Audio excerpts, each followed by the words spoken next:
기독교의 심장 부활이라고 하는 제목으로 하나님의 말씀 선포하겠습니다. 사도 바울이 가장 관심 깊게 전했던 메시지가 무엇이라고 생각하십니까? 우리 성경의 장을 보면은 그 가운데는 특별히 별명이 붙어 있는 장들이 몇 가지가 있습니다.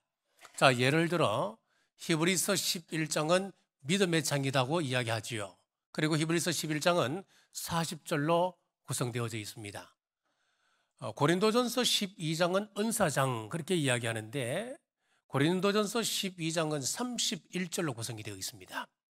그리고 고린도전서 13장은 사랑장이라 그럽니다. 13절로 구성되어 있습니다. 짧게 되어 있지요. 그리고 오늘 읽었던 고린도전서 15장은 부활장이라고 이야기하는데 무려 58절로 구성이 되어 있습니다. 자, 사도 바울이 무슨 이야기를 제일 길게 하느냐 이걸 보면은 그가 무엇을 가장 중요하게 전했는가 하는 것을 알 수가 있습니다. 사도 바울은 예수님의 부활을 가장 강조하여 증거했습니다. 자, 첫째, 부활은 성경의 성취임을 강조했습니다. 고린도전서 15장 3절에서 4절까지 말씀입니다. 내가 받은 것을 이게 전하였노니 이는 성경대로 그리스도께서 대로 사흘 만에 다시 살아났. 부활이라고 하는 것은 성경대로 이루어진 예언이다. 예언의 성취가 바로 부활이다 라고 하는 것을 말씀하고 있습니다. 예수님의 십자가와 부활에 대한 첫 예언은 창세기 3장 15절에 등장하고 있습니다. 제가 읽겠습니다. 내가 너로 여자와 원수가 되게 하고 내 후손도 여자의 후손과 원수가 되게 하리니 여자의 후손은 내 머리를 상하게 할 것이요 너는 그의 발꿈치를 상하게 할 것이라 하시고. 자, 뱀의 후손은 사탄입니다. 여자의 후손은 우리 예수님입니다. 뱀의 후손이 여자의 후손의 발꿈치를 상하게 한다. 이것은 십자가에서 못 박아 버린다. 그래서 십자가에 못 박혀서 죽음을 당하는 그 모습을 예언하고 있습니다. 그런데 예수님께서 사탄의 머리를 상하게 할 것이다. 이것은 사망 권세를 이기고 우리 주님께서 부활하신 것을 말씀합니다. 십자가와 부활이 우연히 일어난 사건이 아니고 태초부터 계획된 하나님의 예언의 말씀, 부활은 예언된 사건이다 하는 것을 사도 바울이 먼저 말씀합니다. 자, 둘째, 수많은 목격자가 있음을 전했습니다. 5절에서 8절입니다. 게바에게 보이시고 후에 12제자에게와 그 후에 500여 형제에게 일시에 보이셨나니 그 중에 지금까지 대다수는 살아있고 어떤 사람은 잠들었으며 그 후에 야고보에게 보이셨으며 그 후에 모든 사도에게와 맨 나중에 만삭되지 못하여 난 자 같은 데게도 보이셨느니라. 사도 바울은 무조건 예수님의 부활을 믿어라 그렇게 말하지 않습니다. 고린도 전서를 기록할 당시에 예수님의 부활을 직접 목격했던 수많은 사람들이 있는데 이 서신을 기록할 당시에 그때까지도 그 많은 사람들이 살아있다고 하는 겁니다. 그러면은 그 사람에게 가서 그 사람들을 찾아서 예수님의 부활의 그 모습을 생생하게 직접 우리가 들을 수 있다는 거예요. 자, 예수님의 부활에 대해서 회의적인 사람이 있었습니다. 오늘 이 말씀에 보니까 야고보가 나오는데 여기 야고보는 예수님의 육신의 친동생입니다. 야고보였습니다. 아니, 우리 형님이 살아날 리가 없어. 우리 형님은 그저 그런 사람이었어. 자, 그렇게 늘 생각하는 사람이었어요.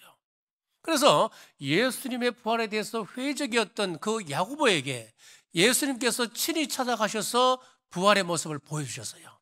그리고 맨 나중에는 예수님을 믿는 자를 핍박하고 잡아 죽였던 사도 바울에게도 나타나셨다. 자, 그렇게 말씀하고 있습니다. 그렇기 때문에 그 사람들을 직접 찾아가서 만나서 확인해 보면 되는 것입니다. 자, 세 번째, 사도들의 메시지 주제는 부활이었습니다. 11절입니다. 그러므로 나나 그들이나 이같이 전파하매. 사도들은 전부 예수님의 부활을 증거했습니다. 가룟 유다의 자살로 12 사도 가운데 한 자리가 공석이 되었습니다. 공석이 되었을 때에 마띠아를 선택하여 그 자리를 대신하게 했습니다. 왜 마띠아를 대신하여서 사도 자리에 다시 채우느냐? 이유는 단 한 가지입니다. 예수님의 부활을 증거하라고 그를 세웠다라고 성경은 말씀합니다. 사도행전 1장 22절입니다. 항상 우리와 함께 다니던 사람 중에 하나를 세워 우리와 더불어 예수께서 부활하심을 증언할 사람이 되게 하여야 하리라 하거늘. 자, 사도행전 4장을 보면은 초대교회 사도들의 메시지의 주 내용이 무엇이었느냐? 그 주 내용도 부활이었습니다. 사도행전 4장 33절입니다. 사도들이 큰 권능으로 주 예수의 부활을 증언하니 무리가 큰 은혜를 받아. 사도들이 예수 그리스도의 부활을 증언하니까 거기에 많이 모여있던 수많은 사람들이 은혜를 받았다. 그렇게 말씀합니다. 자, 이렇게만 보면 당시 성도들이 믿음이 좋아서 예수님의 부활을 쉽게 받아들이는 것 같지요. 그렇게 보입니다. 또 이렇게 생각할 수도 있습니다. 지금 우리가 살고 있는 21세기, 한마디로 이야기하면 과학의 시대입니다. 과학 시대에 우리는 부활 같은 이런 신화적인 이야기는 참 믿기 어렵습니다만은 예수님 당시 세계관이라고 하는 것은 미신적 세계관이고 마술적 세계관 속에 살고 있었기 때문에 그 당시 사람들은 부활의 이야기, 이런 은혜로운 이야기를 하면 사람들이 아멘하고 잘 믿었지 않겠느냐? 여러분, 그렇게 생각한다면 큰 오해입니다. 자, 이 부활은 그때도 믿기 힘들었고 지금 이 시대도 믿기 힘든 것입니다. 성경에서 증거를 찾아보겠습니다. 첫째, 제자들의 믿음입니다. 예수님께서 마가복음 8장, 마가복음 9장, 10장에서 3번 연달아 나는 십자가를 지고 죽게 될 것이다. 내가 죽지만은 다시 살아난다. 내가 살아나면 제일 먼저 어디를 가느냐? 갈릴리를 가게 될 것이다. 예수님께서 3번 연달아 예언의 말씀을 주셨습니다. 이 말씀을 제자들이 믿었다면 예수님께서 무덤 속에 들어가 계셨을 때에 예수님께서 다시 부활하실 것을 말씀하셨기 때문에 그것을 믿었다면 제자들은 지금 어디에 가 있어야 하느냐면은 예수님의 무덤 앞에 전부 다 도열하고 서 있어야 되는 거예요. 만약 그 자리에 바빠서 참여하지 못했다면 어디에 가야 됩니까? 갈릴리에 가서 기다리면 될 것 아닙니까? 그런데 아무도 그렇게 하는 제자가 없었습니다. 예수님의 말씀을 믿지 않았다, 그 말씀입니다. 자, 둘째, 여인들의 반응입니다. 예수님이 부활하신다고 해서 여인들이 무덤으로 달려간 것이 아니었습니다. 여인들이 무덤가에 달려간 이유는 단 한 가지, 예수님의 시신에 기름을 바르기 위해서 달려갔습니다. 그런데 무덤에 가보니까 빈 무덤이었습니다. 그러면 여자들이 맞아, 우리 예수님의 말씀은 진리야. 예수님께서 살아생전에 내가 다시 살아난다고 말씀하셨다. 그러면은 예수님의 말씀대로 예수님께서 부활하셨구나, 그렇게 믿었을 것 같지요. 그런데 그렇지 않습니다. 어떻게 이야기하느냐? 요한복음 20장 1절에서 2절입니다. 안식 후 첫날 일찍이 아직 어두울 때에 막달라 마리아가 무덤에 와서 돌이 무덤에서 옮겨진 것을 보고 시몬 베드로와 예수께서 사랑하시던 다른 제자에게 달려가서 말하되, 사람들이 주님을 무덤에서 가져다가 어디 두었는지 우리가 알지 못하겠다 하니, 막달라 마리아가 예수님께서 부활하셨다라고 생각한 것이 아니고 누가 시체를 가져갔는지, 누가 예수님의 시체를 훔쳐가서 옮겨 나왔는지 우리가 알 수가 없으니까 좀 찾아달라, 좀 가르쳐달라고 울고 불고 난리가 난 겁니다. 부활을 기대하지 않았다 이야기입니다. 자, 셋째, 제자들의 반응입니다. 누가복음 24장 9절 말씀에 무덤에서 돌아가 이 모든 것을 11 사도와 다른 모든 이에게 알리니, 여자들이 이제 무덤에서 돌아와서 이제 11 사도와 다른 사람들에게 예수님께서 부활하셨습니다. 내가 천사를 만났는데 천사가 분명히 그렇게 이야기했고, 내가 예수님께서 덮으셨던 그 수의를 내가 직접 봤습니다. 전했습니다. 그랬더니 11절입니다. 사도들은 그들의 말이 허탄한 듯이 들려 믿지 아니하나 여자들이 부활의 소식을 전했을 때에 사도들이 야 정말이야? 예수님께서 정말 살아나셨어? 그 이야기를 직접 들었어? 네가 직접 수혜로 확인했어? 그렇게 흥분하고 대응한 것이 아니었습니다. 제자들이 사도들이 그 말을 듣고 어떻게 하느냐? 허탄한 듯이 들려 믿지 않았다 그랬습니다. 내가 직접 예수님의 부활을 목격했는데, 목격한 그 사실을 사도들에게 증거했는데 그 사도들이 허탄한 듯이 들려 믿지 않았다 그렇게 말씀하고 있습니다. 자, 넷째, 도마의 반응입니다. 요한복음 20장 25절입니다.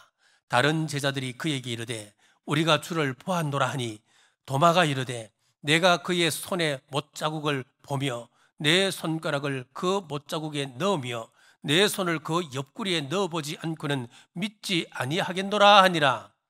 예수님께서 11 사도들에게 나타나셨습니다. 그런데 마침 그 자리에는 도마가 없었습니다. 예수님께서 돌아가시고 난 다음에 11 사도들이 이제 도마를 만납니다. 도마가 그 집에 들어왔습니다. 들어오니까 11 사도가 도마 보고 야 도마야, 우리가 예수님께서 부활하신 모습을 직접 보았다. 예수님께서 이 자리에 직접 나타나셨어. 자, 그러면은 이 도마가 정말이냐고, 아이고 아쉬워라, 내가 그 자리에 있어야 되는데, 이 자리에 있었어야 되는데 정말 우리 예수님께서 부활하셨단 말이야. 야 감사한 일이지. 아니 그렇게 감격했을 것 같아요? 그러지 않았습니다. 예수님의 부활을 직접 목격했던 그 11 사도가 이 도마 한 사람을 설득을 못 시키는 거예요. 11명의 사도가 이 한 명을 이기지를 못하는 겁니다. 자, 도마가 뭐라고 이야기합니까? 야, 웃기는 소리 하지 마라. 나는 내 손으로 직접 예수님의 못자국 난 그 손에 내가 직접 한번 넣어보고, 창으로 찔렸던 그 예수님의 옆구리에 내가 직접 한번 손을 넣어보고 확인해야 그분이 예수님이라는 것을 내가 고백하고 믿을 수 있겠다는 거예요. 부활을 믿지 못했습니다. 자, 다섯째, 시간이 지난 후 다시 의심하는 제자들입니다. 마태복음 28장 16절에서 17절입니다. 11 제자가 갈릴리에 가서 예수께서 지시하신 산에 이르러 예수를 배웠고 경배하나 아직도 의심하는 사람들이 있더라. 부활한 주님을 제자들이 만났습니다. 예수님을 만났는데 그 예수님의 제자들이 시간이 조금 지나면서 어떤 현상이 나타나기 시작했느냐면은 내가 부활하신 예수님을 그때는 직접 만난 것 확실하다. 확실한데 시간이 지나면서 마음에 갑자기 의심이 생기기 시작하는 거예요. 제자들조차도 내가 그때 만났던 그 예수님 정말 부활하신 예수님이 맞을까? 내가 그때 배웠던 예수님 환상 아니었을까? 갑자기 의심이 들기 시작한 거예요. 여러분, 부활이라고 하는 것은 예수님 당시 때나 21세기를 살아가는 저와 여러분도 굉장히 믿기 힘든 사건이라 그 말씀입니다. 자, 2000년 전 우리 주님께서 부활하셨다라고 우리는 말씀을 통해서 지금 믿고 있는데, 여러분들이 의심 없이 지금 믿고 있는 이 사실은 여러분 기적 중에 기적인 겁니다. 여러분들이 믿음이 좋아서 믿을 것 같아요? 아니에요. 여러분 하나님께서 은혜 주셔서 믿게 해주셨기 때문에 우리가 의심 없이 지금 믿고 있는 겁니다. 전적인 우리 하나님의 은혜입니다. 그렇지 않습니까, 여러분? 이 놀라운 사건을 목격했던 제자들은 이제 더 이상 겁쟁이가 아니었습니다. 이제는 자기 목숨을 바쳐서 예수님의 부활을 증거하는 증인이 되었습니다. 베드로는 로마에서 십자가에 거꾸로 못 박혀 순교했습니다. 안드레는 X자 십자가에 못 박혀 순교했습니다. X자 십자가가 어떤 십자가입니까? 우리 십자가는 이렇게 반듯하게 세워져 있어야 되잖아요. 그 X자는 영어의 X자처럼 그렇게 누워 있는 거예요. 안드레가 그랬답니다.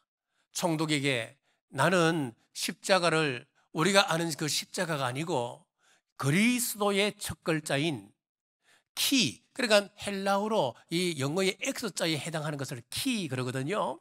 키자 모양의 십자가에 나를 못 박아달라 그렇게 요청을 했어요. 그리스도의 첫 글자 키자에 나를 못 박아달라. 그러니까 이 총독이 화가 난 거예요. 아니 이런 사람이 어디냐고. 그래서 내가 너를 순순히 죽일 것 같냐 그러면서 X자를 십자가를 만들어 놓고 거기다 못 박는 것이 아니고 그를 그 밧줄로 묶었습니다. 그래서 높이 달았습니다. 그래서 십자가에 못 박지 않고 높이 매달아서 탈수 증세가 일어나서 이 안드레는 죽게 됩니다. 야고보는 목 베어 죽었습니다. 빌립은 기둥에 묶여서 죽었습니다.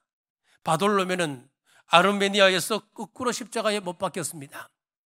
도마는 인도에서 순교했습니다. 시몬은 페르시아에서 전도하다가 톱에 설려 죽었습니다. 유다는 페르시아에서 활에 맞아 죽었습니다.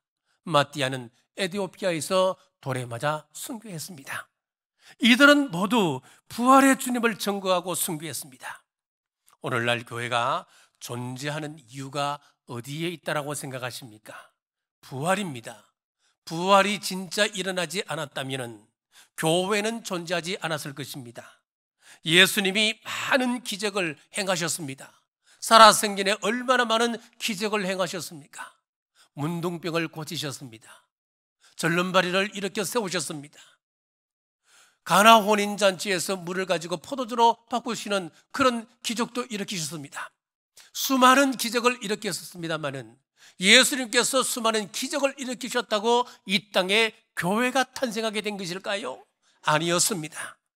예수님께서 십자가에 못 박혀 돌아가셨습니다. 그 광경을 보고 사람들이 마음에 감동이 일어나서 예수님의 교회를 이 땅에 세우셨겠습니까? 아니었습니다. 그분이 부활하셨기 때문에 교회가 생긴 것입니다. 그래서 이 부활이라고 하는 것을 기독교의 심장이다 그렇게 말하는 것입니다. 고린도전서 15장 14절에서 말씀합니다. 그리스도께서 만일 다시 살아나지 못하셨으면 우리가 전파하는 것도 헛것이요 또 너희 믿음도 그랬지 않습니까? 우리에게 부활이 없다면 이 모든 것은 헛것이 되고 만다는 겁니다. 여기서 헛것이라고 하는 것을 헬라어 단어로 보면은 케노스라고 하는 단어를 쓰는데 텅 비다, 의미 없다, 능력 없다 그런 뜻을 가지고 있어요. 만약 우리에게 부활이 없다고 한다면 텅 빈 헛것이 되고 마는 것입니다. 우리에게 부활이 없다고 하면 우리 기독교가 아무런 의미가 없는 것입니다. 우리에게 부활이 없다고 하면은 우리에게는 아무런 능력이 없습니다. 이 세상을 섬길 능력도 이 세상을 우리가 바꿔갈 능력도 없는 것입니다. 생명이 없습니다. 그래서 우리 부활은 기독교의 상징입니다. 기독교의 출발도 부활이요 기독교의 마지막도 부활이 되는 것입니다. 주님의 제자들이 주님의 부활을 목격하고 부활을 증거했듯이 이제 우리 차례입니다. 사망 권세를 이기신 주님을 힘있게 능력있게 증거하는 우리 남부교회 모든 성도님들 되시길 주님의 이름으로 축복합니다. 기도하겠습니다. 아버지 하나님, 부활절에 하나님 앞으로 나오게 하심을 감사합니다. 주님의 부활이 믿어지게 하여 주옵시고 주님의 부활을 경험하는 우리들 되게 하여 주옵소서. 하나님, 부활에 대한 사도 바울의 증언을 듣고 부활의 확신을 가지고 이제 우리가 나가서 주님이 부활하셨다라고 외치는 정인되게 하여 주옵소서. 다시 오실 예수님 이름으로 간절히 기도드리옵나이다. 아멘.